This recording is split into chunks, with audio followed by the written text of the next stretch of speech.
মহালয়া এবং জাতির জনক মহাত্মা গান্ধীর শুভ জন্মদিনে দুর্গাপূজা উপলক্ষে ২রা অক্টোবর উত্তর কলকাতার বাগবাজার রঙ্গমঞ্চের উদ্যোগে বস্ত্র বিতরণ করা হয় রাজবল্লভ পাড়া এবং লক্ষ্মী দত্ত লেনের সংযোগস্থলে। ১৫০টিরও বেশি গরিব অসহায় মানুষদের শাড়ি, ধুতি, জামা কাপড় বিতরণ করা হয়।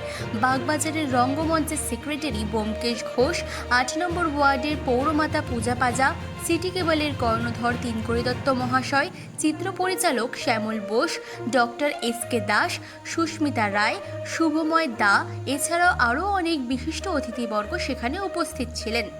এই দিন মূলত এই বস্ত্র বিতরণ অনুষ্ঠানটি ব্রজলাল ইউথ অ্যাসোসিয়েশন এবং গোয়াবাগান যুবক অ্যাথলেটিক ক্লাবের যৌথ উদ্যোগে করা হয়। নমস্কার, আমি ব্যোমকেশ ঘোষ, বুম্বা, বাগবাজার রঙ্গমঞ্চের সেক্রেটারি, পরিচালক, অভিনেতা।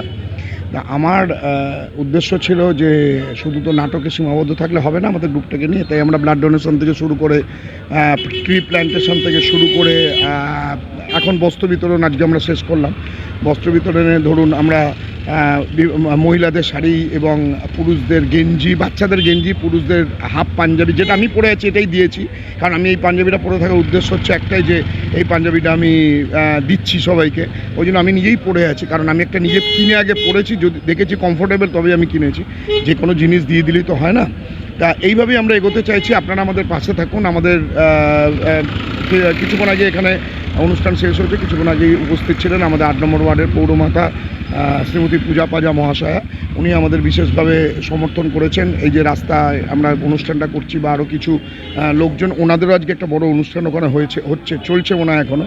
তা সেইটা ছেড়ে দিয়ে উনি আমাদের কাছে এসেছেন, এর জন্য আমরা ওনার কাছে কৃতজ্ঞ।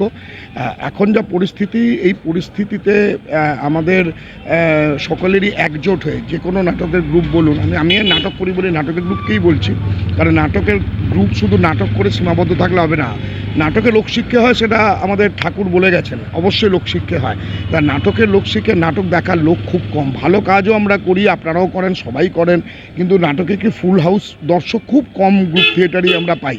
তাহলে কি হয়, এবার আমরা যদি এই ছোটো ছোটো কাজের মধ্যে নিজেদেরকে লিপ্ত করি, তাহলে হবে কি, এই আশেপাশের যারা আপনাদের আশেপাশের যারা, আমরা চাইছি না যে বিশেষ কাউকে, আশেপাশের কাউকে আমরা প্রত্যেক দিন যদি একজন করেও সহযোগিতা করতে পারি, যারা খেতে পায় না তাদেরকে একটু যদি খাবার দিই, বা যারা মানে জামার কাপড় মানে লজ্জাতে চাইতে পারে না, তাদের হয়তো ক্ষমতা নেই, কিন্তু গরিবও নয়, কিন্তু লজ্জাতে চাইতে পারে না, তাদের পাশে গিয়ে যদি আমরা দাঁড়াই, তাহলে হয়তো আমাদের এটা একটা সমাজকে একটা অন্য বার্তা আমরা দিতে চাই এইভাবেই। এবং আমরা চাই যে আপনারা আমাদের পাশে আসুন, যেভাবেই হোক।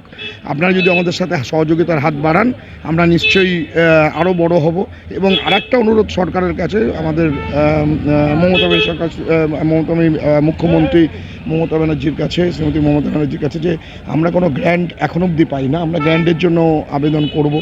যদি আমাদের গ্র্যান্ট আপনারা দেন, আমরা আরও ভালো শো হয়তো আপনাদের উপহার দিতে পারবো। কারণ আমরা লাস্ট 4 মে গ্রীষ্মমঞ্চে নটি বিনোদিনী করেছিলাম, সেটা বহুল প্রচলিত নাটক এবং সেটা খুব সাড়াও পড়েছে আমাদের মধ্যে, কিন্তু আমরা পয়সার অভাবে আমরা শো কন্টিনিউ করতে পারি না।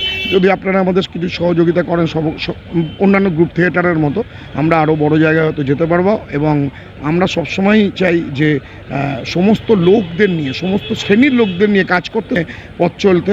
এটাই আমি মোটামুটি 100 জনকে কাপড় দিয়েছি। এবার ধরুন আর প্রথম বর্ষ ওই কাপড় এই বস্ত্র বিতরণটা করছি, কিন্তু আমরা এরকম ছোটোভাবে 4-5 জনকে গিয়ে দিয়ে আসা, এরকম আমরা অনেক বছর ধরেই করি। এবং বিভিন্ন যারা পড়াশোনা করার জন্য বই খাতা কিনতে পারে না, তাদের পাশেও দাঁড়াই। এবং ছোটোভাবে, বেশি তো ক্ষমতা নেই, আমাদের ক্ষমতা অনুযায়ী দাঁড়াই। যারা আমাদের কাছে করোনার সময় খুব প্রবলেমে পড়েছিল, যে সমস্ত আমাদের যারা টেকনিশিয়ান ছিল, লাইটম্যান, ইভেন তাদের মানে যেমন ধরুন মেকআপ ম্যান, তাদের পাশেও আমরা দাঁড়িয়েছি। আমরা পাড়ার সমস্ত লোককে আমরা ধন্যবাদ জানাচ্ছি আমার পাশে থাকার জন্য। আপনারা আহ্বান করছি আরও লোক আমার পাশে আসুক, আমরা এইভাবেই সবাইকে নিয়ে চলতে চাই। কলকাতা থেকে মানসী বসুর রিপোর্ট, চেতনা বার্তা। জেগে থাকি, জাগিয়ে রাখে।